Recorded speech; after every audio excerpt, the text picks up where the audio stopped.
Programme में खुशामदीद नाज़रीन। आज हम एक्सक्लूसिव इंटरव्यू आपके सामने पेश कर रहे हैं नवाब अकबर खान बुख्ती साहब के पोते बरामदा बुख्ती, जो हमारे साथ इस वक्त लाइन पर मौजूद हैं, और हमें बताया गया है जिन्होंने इंटरव्यू अरेंज करवाया कि वो अनडिस्क्लोज्ड लोकेशन पर हैं। हमारे पास कुछ इतलात हैं कि वो कहाँ पर हैं, लेकिन बहरहाल इस बात से कतई नज़र जहाँ पर भी वो हैं उनको हम खुशामदीद कहते हैं। बरामदा साहब, स्ट्रेट टू द पॉइंट, ये बताइएगा कि आप अपने सूबे में वापस क्यों नहीं आ जाते? मौजूदा हुकूमत जो मुंतखब हुकूमत है उसने नई पॉलिसी का इजरा किया है, सूबे का वज़ीर आला भी मुकामी है, गवर्नर भी मुकामी है, वापस आ जाएं आप। देखिए जी, मैं समझता हूँ आप मुझे धोखा देने की कोशिश कर रहे हैं, या जो सुन रहे हैं या उनको आप कोई धोखा देने की कोशिश कर रहे हैं। आप जो कह रहे हैं सूबे में जो गवर्नर हैं और वजीर आला हैं, उनको तो बेचारों को पता भी नहीं है कि उनके सूबे में क्या हो रहा है। वो तो ऐसे ही नाम के उदों पर बैठे हुए हैं, और वो क्योंकि उनके जो अपने स्टेटमेंट्स हैं वो उनके खुद, क्योंकि वो ये जो कुछ दिन पहले हमारे बलोच भाइयों को शहीद किया गया, तो इनके बारे में उन्होंने कहा कि जो कुछ हो रहा है हमें पता नहीं चल रहा है। जब चीफ मिनिस्टर को पता नहीं चल रहा है तो फिर वो किस चीज के चीफ मिनिस्टर हैं उस सूबे के?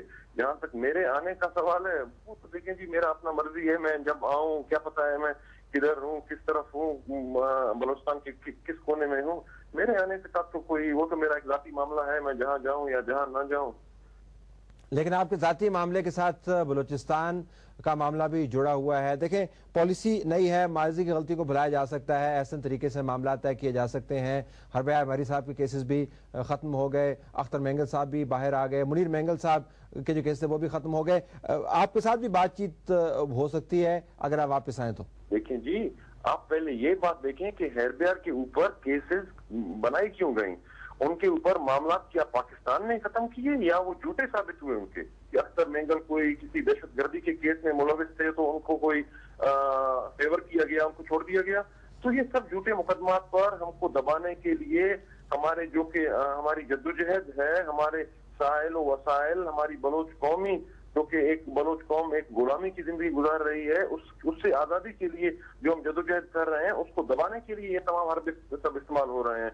जब नवाब बुख्ती को शहीद किया गया, बालाश मरी को शहीद किया गया, और सैकड़ों बलोच इस दौरान शहीद किए गए, ये जब तमाम जो ये वाकयात हुए इस दौरान, और हजारों के हिसाब से लोग गायब हैं, आज तक गायब हैं। ये तो हमें एक तोहफा दिया गया अभी, जो हमारे 3 बलोच रहनुमाओं को शहीद किया गया, जो कि सियासी तौर पर, पॉलिटिकली पुरअमन तौर पर अपना जदोजहद कर रहे थे। ये तो सब हमें दबाने के लिए है ताकि हम इससे दस्तबरदार हो जाएं।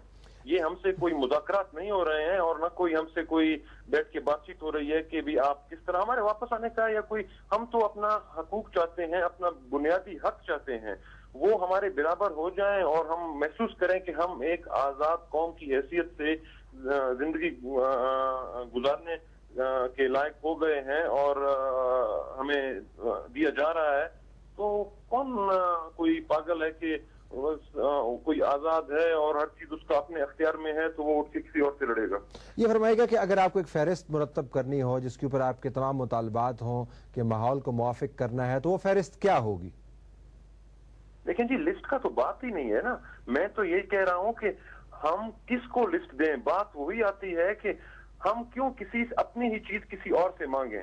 अभी अगर कल मैं आपके घर में आके बैठूं और आपको कहूं कि आप भाई मुझे लिस्ट दो कि मैं कौन सा चीज करूं, आप मुतमईन हो, भाई आप पहले तो आप यही करेंगे कि भाई आप तो पहले मेरे घर से निकलो, उसके बाद में बात करेंगे। आपको क्या जरूरत है? हमें तो कोई चीज जरूरत ही नहीं है। हम तो ये चाहते हैं कि हमारे वसाइल, हमारे सरजमीन पर अख्तियार हमारा हो और इसके मालिक हम हैं। हम जैसा करें, जो भी करें, हम अपनी किस्मत का मालिक खुद हैं। हम किसी और की राय लेने की जरूरत हमें नहीं है। तो अगर हमारी कोई लिस्ट, हम पंजाब से कोई चीज मांग रहे तो नहीं है, या हम कोई इस्लामाबाद से कोई चीज मांग रहे हैं कि भाई हमें ये दो और वो हमें नहीं दे रहे हैं। और हम इतने गिरे भी नहीं है कि बार बार आप लोगों से ये पूछते हैं कि हमें बताओ क्या चाहते हैं, आप लोग क्या चाहते हो। इसका मतलब है कि इस सरजमीन बलोच का मालिक आप हो और हम गुलाम हैं, और आपसे बार बार मांगें कि भाई ये हमें दो, ये हमें दो।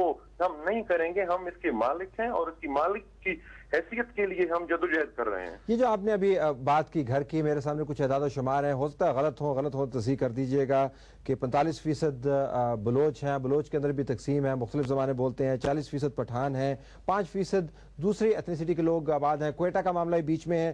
तो ये हमारे घर में जो घुस आए, इससे आपका मतलब क्या है कि तमाम नॉन बलोच जो है वो बलोचिस्तान को छोड़ दें?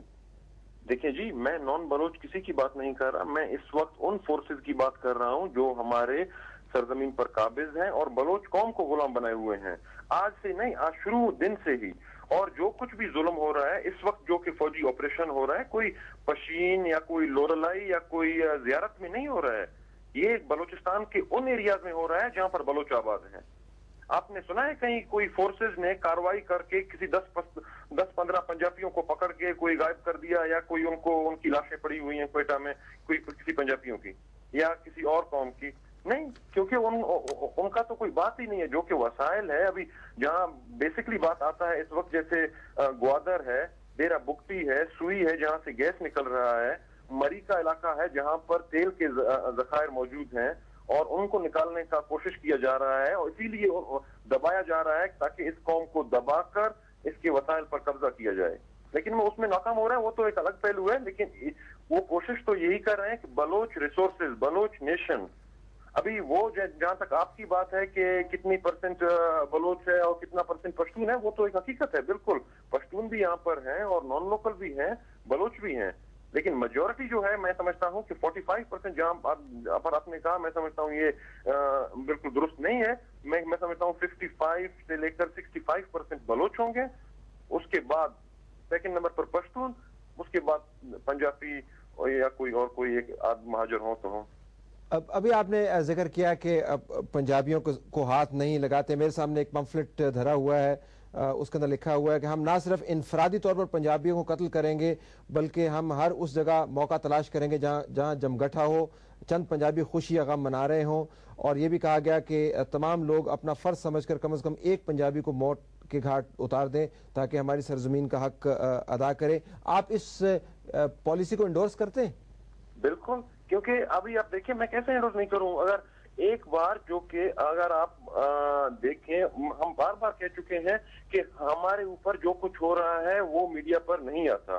जहां तक आता है तो वो कोई इस तरह के वाकयात होते हैं कि जब हमारे कोई बुजुर्ग लीडरान शहीद होते हैं, और उन मौके पर आप लोग मीडिया वाले जब कवरेज देते हैं थोड़ा बहुत, तो मुझे या किसी और 2-3 लीडरान को मौका मिलता है तो वो उन तमाम वाकयात का जिक्र करते हैं। उसके बाद 1-10 दिन के बाद वो मसला फिर ठंडा हो जाता है, फिर भूल जाता है कि बलूचिस्तान का कोई मसला था या न था। तो इस तरह होता है। अभी जहां तक आपके सवाल का जवाब है, डेरा बुगटी में 3 बुगटियों को जलाया गया। उसके बाद एक शादी हो रही थी जहां पर हमला करके 12 लोगों को शहीद किया गया, जिस घर में शादी हो रही थी। तो इस तरह के बहुत से वाकयात बलूचिस्तान में रूनुमा हुए हैं, बहुत से वाकयात, एक नहीं। अभी उसके बाद जब ग्वादर में नवाब अकबर बुगटी की बरसी मनाई जा रही थी, सॉरी ग्वादर में कह रहा हूँ, तुर्बत में, वहां पर BNM जिसके लीडर जो अभी शहीद हुए हैं, गुलाम मोहम्मद बलोच, इन्हीं के पार्टी का एक मेंबर जो कि पुरअमन तौर पर बरसी मना रहे थे, फायरिंग करके शहीद किया गया। जब इन तरह के वाकयात होंगे, और ये वाकयात तो अभी हमारे सामने हैं, तो वो क्या करेंगे? वो कहेंगे कि कोई पंजाबी अगर बलूचिस्तान में है तो उनके गले में कोई फूलों का हार यानी जो कोई हजाम है, धोबी है, तंदूर पे काम करने वाला है, मजदूर है, मासूम है, सिर्फ इस वजह से वाजिबुल कत्ल है कि वो नॉन बलोच है। आप अपनी सकाफत के नुमाइंदा हैं, आप ये पॉलिसी किस तरह इंडोर्स कर सकते हैं? देखें जी, जहां तक आप